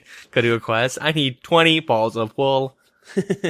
Super 8-bitty shitty, like, you know, like from like Atari. Anyways. But yeah, it's totally understandable that RuneScape 3 would cost more money to run, I should say.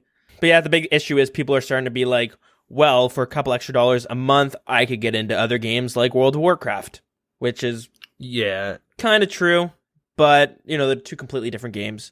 Sometimes this was something I was thinking about bringing up earlier, but this week especially, I've been kind of getting the itch for World of Warcraft because the rating in that game is great.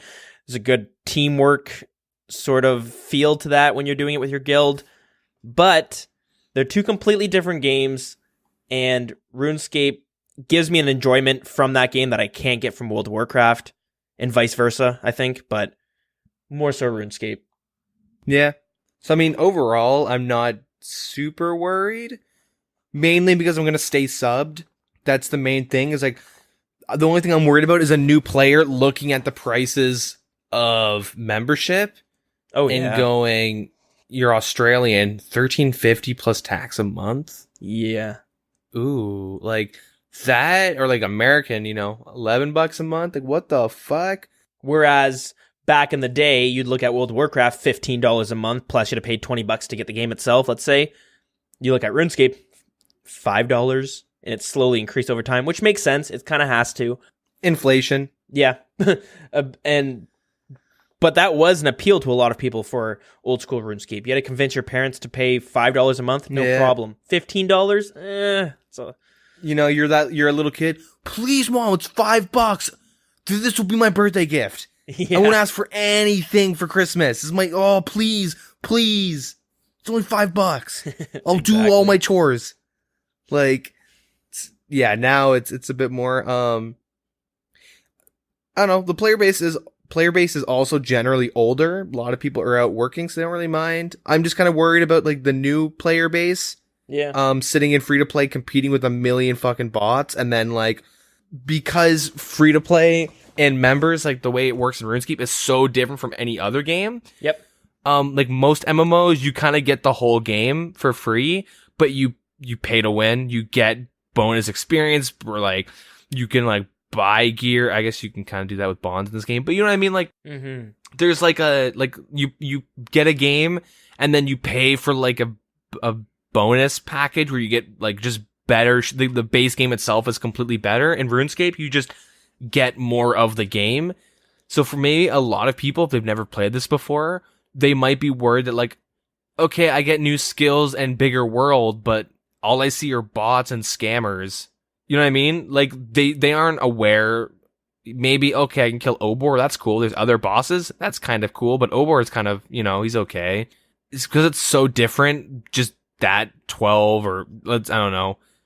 I'll just go with Canadian because we're Canadian. But that $12 commitment might be a little much for some people to like. It could be a bit daunting, but I think it is important to note that non-members, basically a demo of RuneScape, old school RuneScape. It's not a bad demo.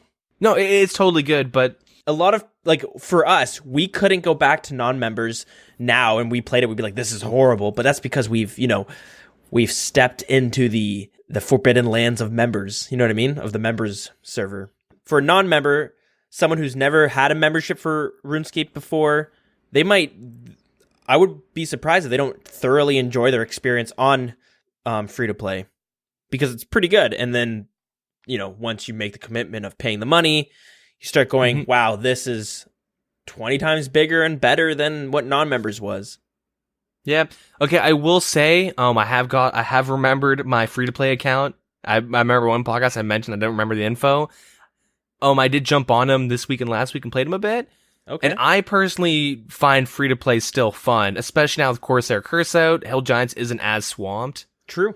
But I still think free-to-play is good. And like, if you make an account with just the purpose of like, let me beat free-to-play. Let me get the best in slot range, mage and melee gear. Let me get the stats to equip them. Let me unlock ewes and swordfish. Be able to, cook them as well. Like, if that's your goal to kind of just like, get best in slot everything for free to play and whatnot, it's pretty fun. Like I've really enjoyed my time. Like I'm base 40s and stuff like that. I've been grinding Obor and stuff. Like I don't know. I think free to play does actually offer a lot, but it does. I also know everything that I'm doing. Like there's a lot of people that are just completely confused, but I don't know why we're talking about this. I'm going on random tangents this episode. something. It's not a big deal that Jagex is milking us for more money. Or milking newer players for more money. Yeah, but yeah, I want to go back to the non-members because I think this is kind of interesting. When you look at what non-members has to add compared to what it used to, you got tons of quests, you got a fair bit of skills, you have every combat skill, you have PvP, now PvP worlds, you have bosses, you have minigames, even though they're dead, but they're there, and you have gear that's fairly hard to get. Like Rune is not the hardest to get, but you got gilded and shit. If you know what I mean, you have a lot that you can constantly be working for in non-members. Yeah. They have Zamrock robes now. Oh shit! Hell yeah! You'll be surprised that like no one fucking knows about that. I'll be walking around. What's that? Zamrock robes. How much?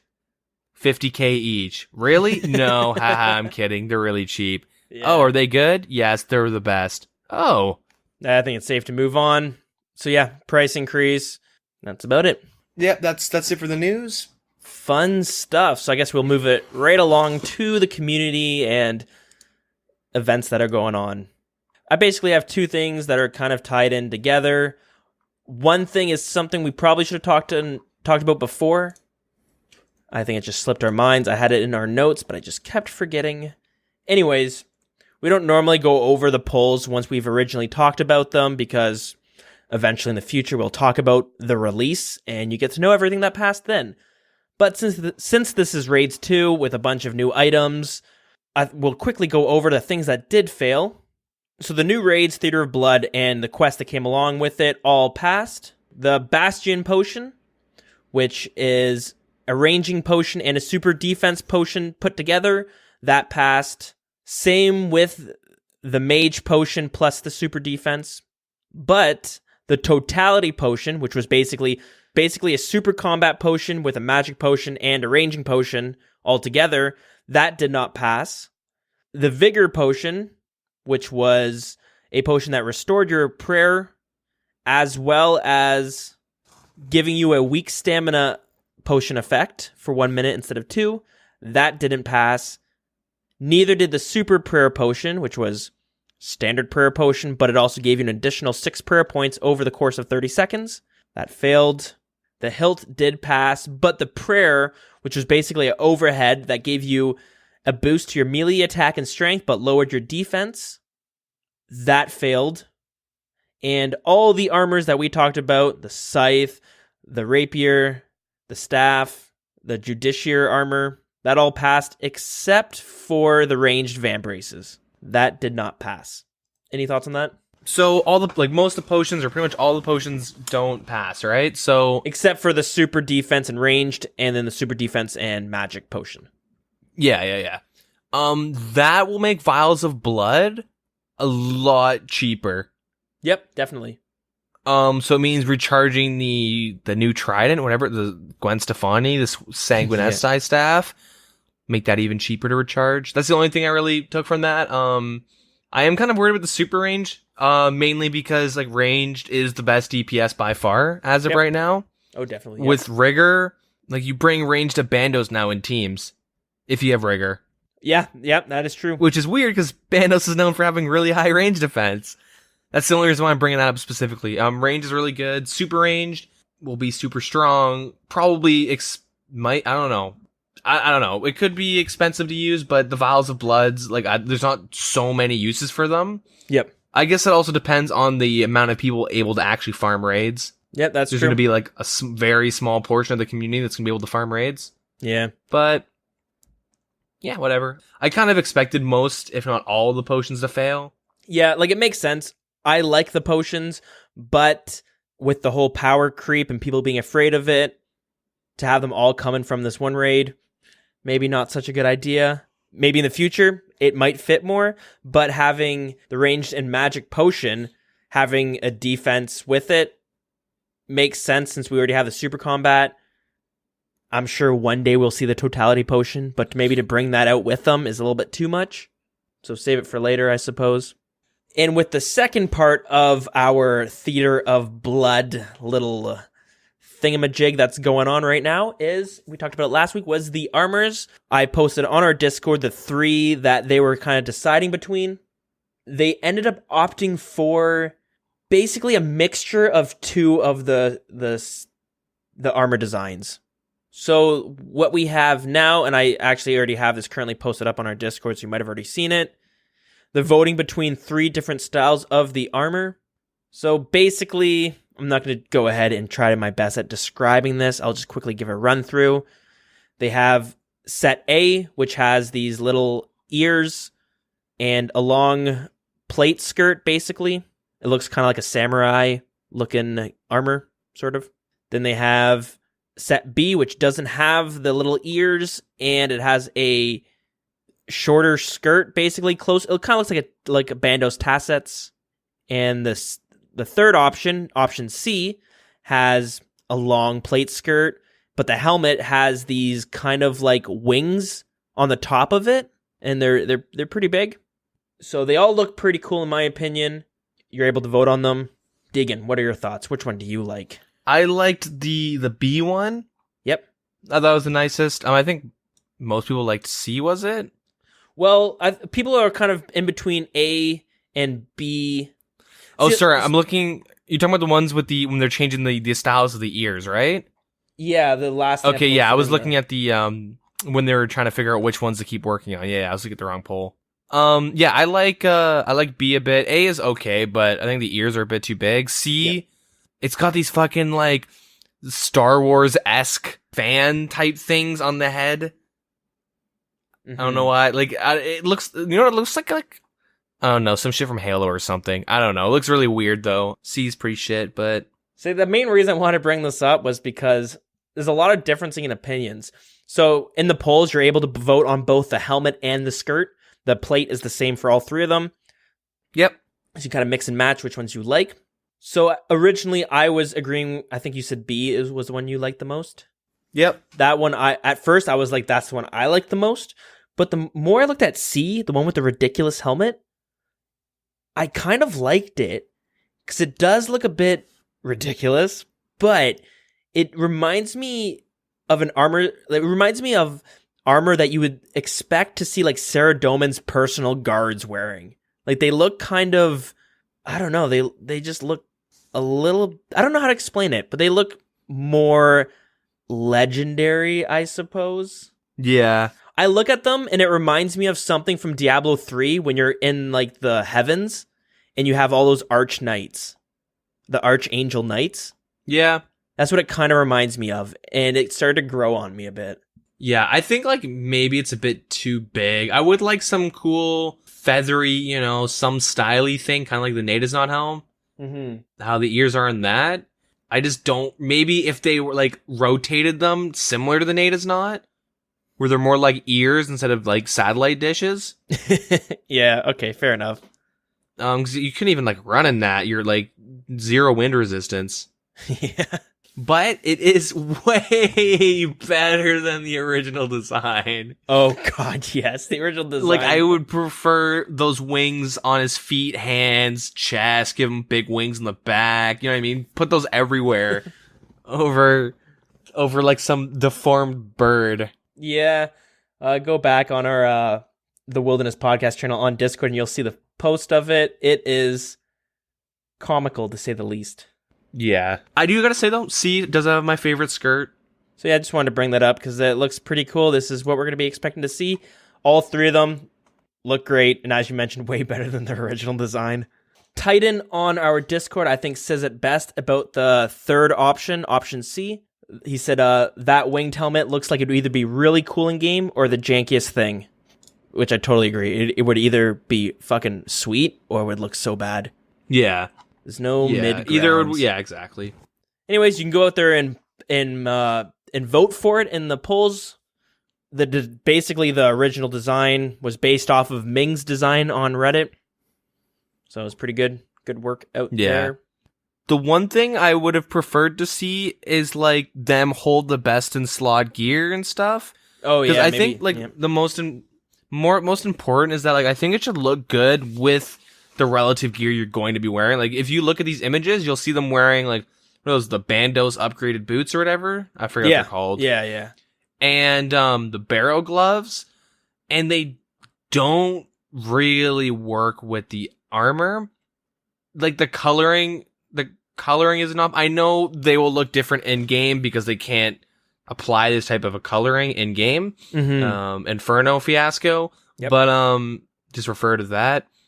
Yeah, I don't know. I'm kind of like, I don't want it to like look bad. I don't want to be wearing like a DFS and be like, this looks like shit. But I think it will look really good wearing like a DFS and like a Hasta or something. I think it'll look pretty badass. Ellie, I'm not too sure. You also got to think sometimes people aren't going to have the full set either, right? They might have just the odd piece here and there. So it would be cool for them to do it on stream, showing the chest plate with the Bandos tassets or the full set with Bandos chest plate. You know what I mean? Random pieces like that to see how it works. Yep. But it looks really good. I'm pretty happy with this design. I'm excited to see it to come into the game. So that's basically it. I guess spoilers for if you're not going to vote on it. Option B, the helmet with no wings, is the one currently passing. With C, the helmet that I actually like, that one's not passing at all. It's last. And for the skirts, option C, the long plated skirt, is what people are voting for, it seems like. Nice. I would say so. Yeah, I think that's basically it for the news this week. And that means we will move on to our lore segment.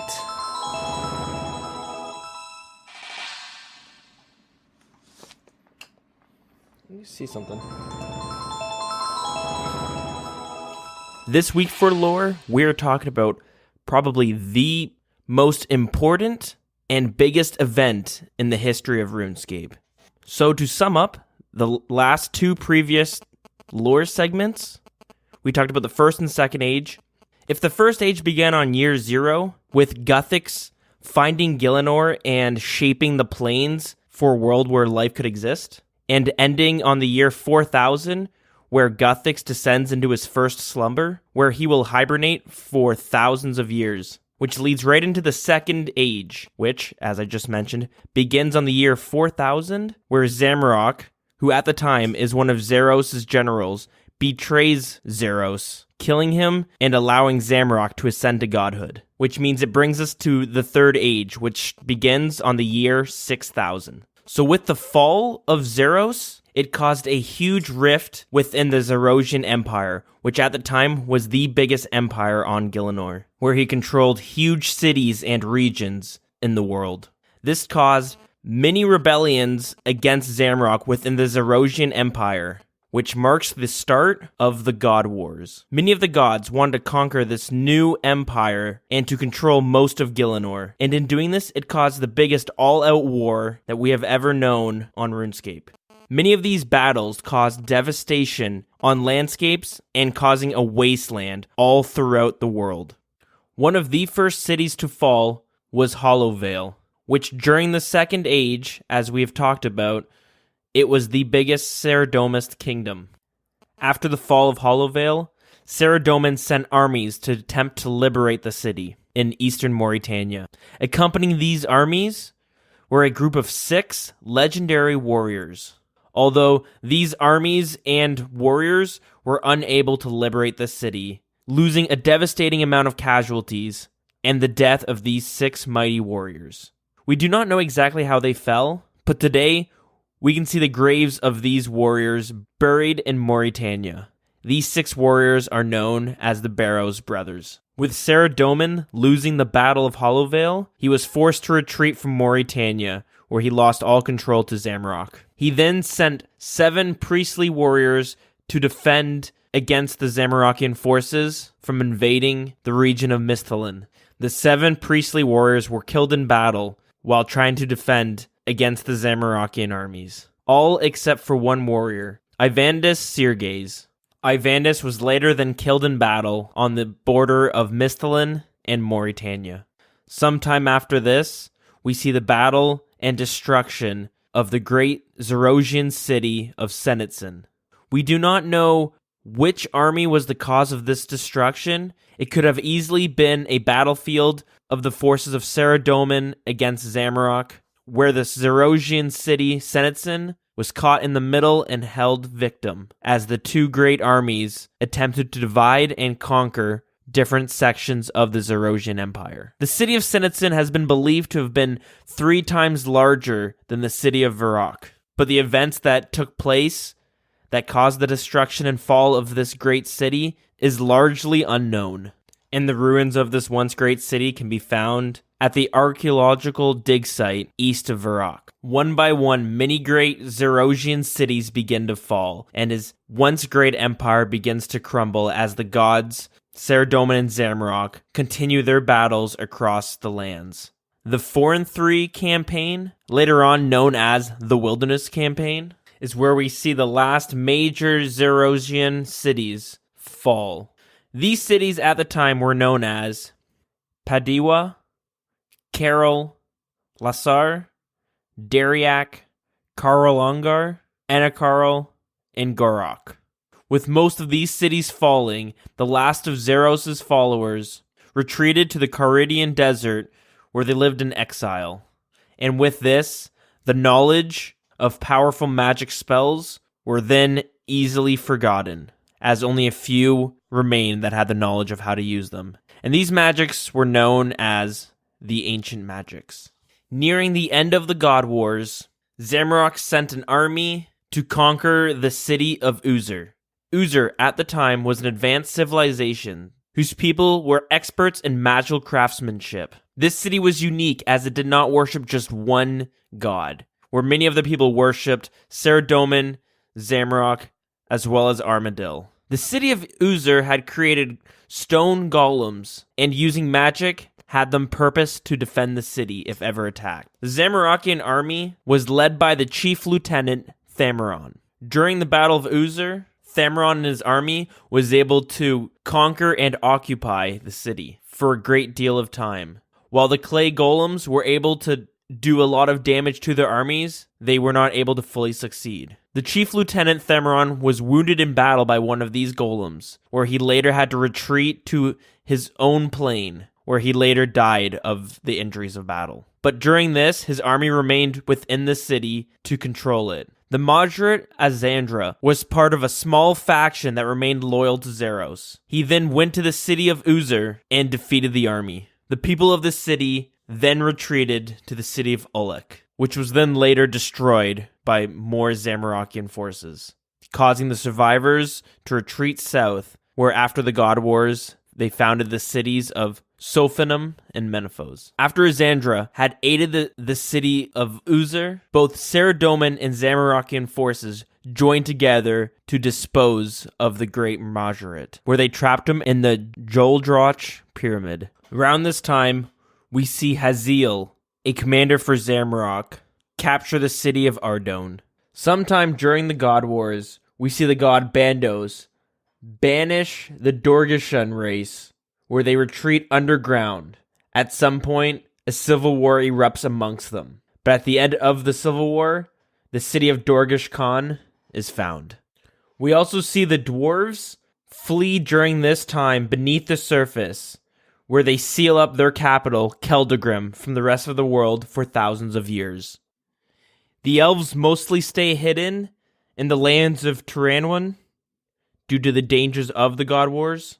The gnomes, similar to the dwarves, flee to their stronghold where they remain for years to come. A species of dragons, known as wyverns, become extinct due to a massive climate shift, and another species of dragons, known as worms, slowly disappear. They were heavily used in combat as they could siege cities, causing large amounts of destruction. The race of the Aviances disappeared during this age. They were a race of bird-like creatures who were devoted to the god Armadil. There is a cave in northern Trollim, known as the God Wars Dungeons. This was a cave that was frozen in time during this era, where some of these creatures can still be found, but throughout the world, there are none left. Many more battles happened during this era, but much information is unknown to us. At some point, Guthix awakes from his slumber due to the destruction going on. Enraged, he put a stop to all of the fighting, creating the Edicts of Guthix. These are a series of decrees that he placed forward to keep balance within the world. Gods were no longer allowed to interact on the world, but were still allowed to have followers. If either god attempted to invade the world, Guthix would potentially call reinforcements from other realms.